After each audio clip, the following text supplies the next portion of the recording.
இன்றைக்கி வந்து என்ன காட்டுது அப்படின்னு சொன்னால் இங்கே இந்த ஃபீல்டில் விளையாடி இருக்கக்கூடிய தொகை வந்து எனிவேர் பிட்வீன் 10,000 20,000 கோடி மினிமம் அவன் இன்றைக்கி வந்து செலவு பண்ணியிருப்பாங்க. இந்த விஷயம் அவங்க வந்து வாக்காளர்களுக்கு இவ்வளோ பணம் கொடுக்குறாங்க அப்படின்னு சொன்னால் அவங்க லட்சக்கணக்கான கோடி ரூபாய் அடித்து வச்சுருக்கிறாங்கன்னு அர்த்தம்.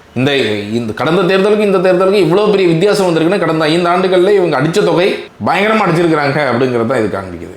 இன்னொன்று காண்பிக்குது, இவங்க இவ்வளோ பணம் கொடுக்குறாங்க அப்படின்னு சொன்னால் அடுத்த 5 ஆண்டுகளில் இன்னொரு லட்சக்கணக்கான கோடி ரூபாய் இவங்க அடிக்க போகிறாங்க. யார் ஆட்சிக்கு வராங்களோ அவங்க அடிக்க போகிறாங்க அப்படிங்கிறது தான் காண்பிக்குது.